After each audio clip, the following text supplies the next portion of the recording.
नमस्कार मित्रांनो, सर्वांना शुभ सकाळ। मित्रांनो, आपली हळद जी आहे आता अंतिम टप्प्यात आलेली आहे आणि अंतिम टप्प्यामध्ये जे आहे मित्रांनो, आपल्या हळदीवर बऱ्याच ठिकाणी करपा दिसत आहे। मित्रांनो, करपजन्य रोगाचा प्रादुर्भाव दिसत आहे।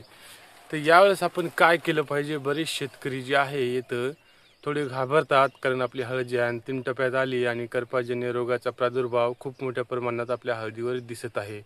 तर यावेळेस शेतकरी घाबरून जातात मित्रांनो, आणि त्यांना काय करावं हे सुचत नाही। माझ्या मते अंतिम टप्प्यात करपा आल्यास जास्त असं काही एक टेन्शन घेण्याची आवश्यकता नाही।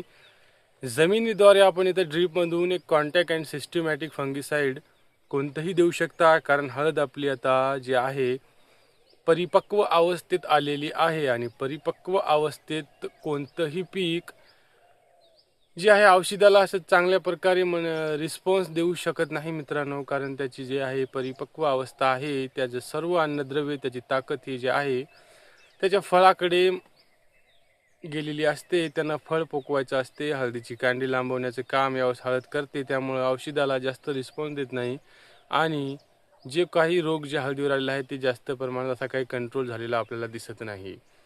कोणतंही पीक वाढीच्या अवस्थेतच औषधाला रिस्पॉन्स करते आणि रोगाला कंट्रोल करण्याचं काम करते। अंतिम टप्प्यात कोणतंही पीक औषधाला जास्त रिस्पॉन्स देत नाही आणि रोगाविरुद्ध जास्त प्रतिकारशक्ती त्याची त्या अवस्थे पिकामध्ये नसते। त्यामुळे तर जास्त टेन्शन घ्यायचं नाही। करपा आला तर येऊ द्या।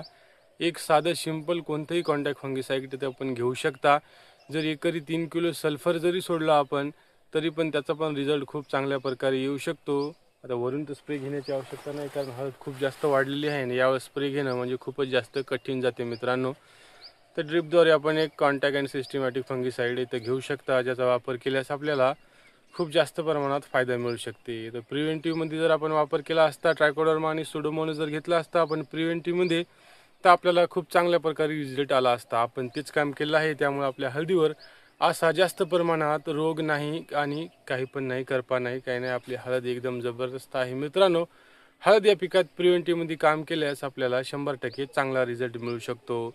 अंतिम टप्प्यात रोग आल्यामुळे तेवढं घाबरून जाऊ नका। एक साधं सिंपल फंगिसाइड घेऊन याचा वापर करून आपल्या हळदीला निरोगी ठेवण्याचा प्रयत्न करा। ही माहिती तुम्हाला आवडली असल्यास व्हिडिओला लाईक आणि चॅनलला सबस्क्राईब करायला विसरू नका। जय हिंद।